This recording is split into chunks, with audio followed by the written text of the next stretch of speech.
Hey everybody, you may have heard that Social Security is running out of money, and it's true. It is not there yet, but it will get there if we don't do anything to change it. So we're going to talk about where it stands now, what would happen if Social Security did run out of money, and what we can do to prevent it from running out of money in the meantime. Before we dive in, please check out fool.com/Frankel. It's a message from my sponsor, The Motley Fool. It's the best way to support this work I'm doing on YouTube. You can get some great financial content from them. So please check it out, fool.com/Frankel. So let me go ahead and share my screen really quick. So there's the big question on a lot of retirees' mind. What happens when Social Security runs out of money? Or hopefully what happens if, not when. So the latest estimate, and this is by the Social Security Trustees, they publish a trustees report every year. The latest estimate calls for Social Security's trust funds to be completely depleted in 2035. So that's 11 years from now. Social Security has plenty of money. It's important to know they're not broke. Social Security has $2.83 trillion currently held in reserves, and that's held in the form of Treasury securities. It's not just a big mountain of cash sitting somewhere in a bank. It is invested in Treasury securities that pay interest to Social Security. In fact, that's one of Social Security's major income sources. But the revenue that comes in to Social Security in the form of payroll taxes, um, tax on benefits, and interest income isn't quite enough to cover the benefits that it is paying out right now. Right now, the deficit is pretty small and manageable, but the deficits are projected to get bigger very quickly. So that's why, by 2035, it's expected to run out. So it's important to know what won't happen if Social Security runs out of money. So your benefit checks won't just stop coming. You won't just stop getting retirement income if Social Security runs out of money. Social Security will still have some revenue. Two of its three major revenue sources will still be in effect, including its big one, that is payroll tax revenue. So payroll taxes brought in $1.05 trillion for Social Security. That's last year, 2023. Taxation of benefits, meaning people who have higher incomes in retirement get taxed on their Social Security benefits. That's not a form of income tax in that it just goes to the Treasury. That's money that goes directly back into the Social Security program. So if your benefits end up getting taxed, that money just goes right back into Social Security to help fund the program. So there are some big revenue sources, even if Social Security runs out of money. And that income would still allow the program to pay 83% of its scheduled benefits.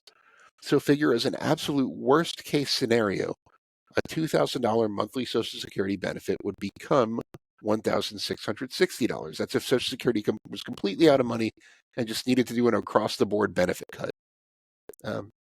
Obviously, nobody wants that, but it's important to know that benefits wouldn't just stop. They would get reduced by a little bit if Social Security ran out of money. But it's important to know, what would happen in a worst case scenario, which is very unlikely. This isn't the first time, by the way, that Social Security has been low on money or has been forecast to run out of money. It happened in the Reagan years in the early 1980s, and changes were made. That's why the full retirement age is currently increasing gradually. That was part of the last time this happened. They gradually increased the retirement age from 65 to 67, where it stands now for people born in 1960 or later. So history tells us something will be done. Hopefully, it won't be a very last minute deal like it was last time. But we'll have to wait and see. So that 2035 estimate is just that. It's an estimate. It's not guaranteed to run out of money at that point. It could run out of money sooner in some cases, or it could run out of money a lot later.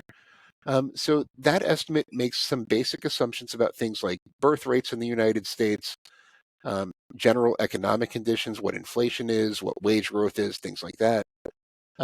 So if wage growth is stronger than expected, if birth rates are higher than expected, meaning we're going to have more workers paying into Social Security, and unemployment is lower than expected, meaning that more people are working and paying into Social Security than expected, the trust fund reserves could last a lot longer than we think.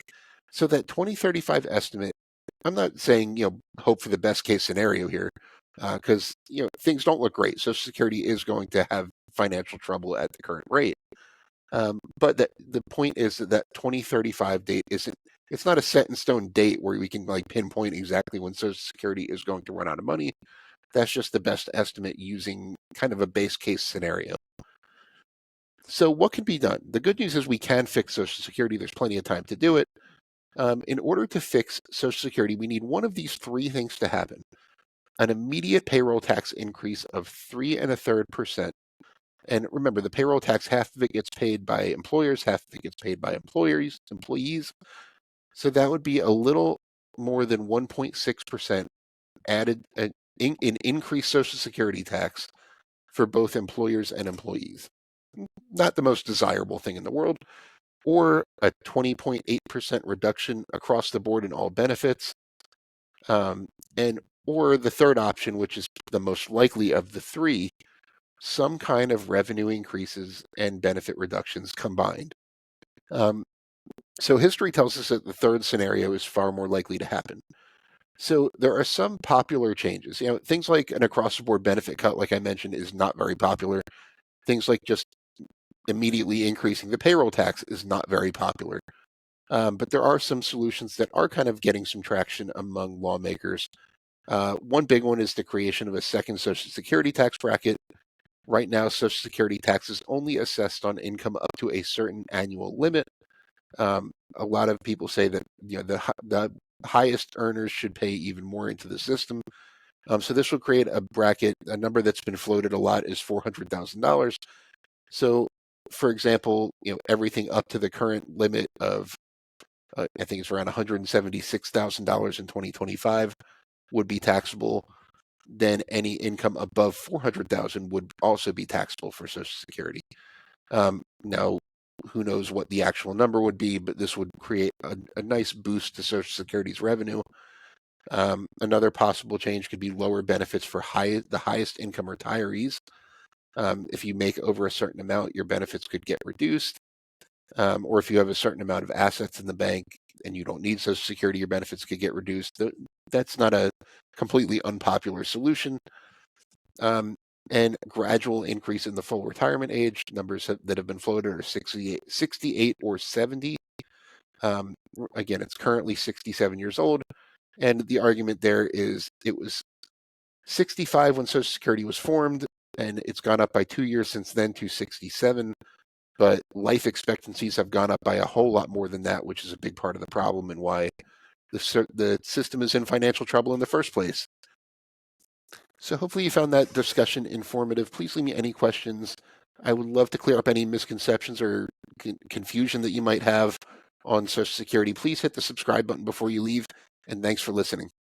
I want to thank The Motley Fool for sponsoring this video. The Motley Fool is a company that provides investing insight and stock recommendations for investors of all skill sets and risk levels. You all know how much I love researching new stocks and trying to find the next best investment. So I'm proud to partner with The Motley Fool to bring you 10 stock picks from the popular product Stock Advisor. Stock Advisor has beaten the market by nearly 5 times. So go to fool.com/Frankel to get your 10 stock picks now. The Motley Fool Stock Advisor returns are 767% as of July 5th, 2024, and are measured against the S&P 500 returns of 163% as of July 5th, 2024.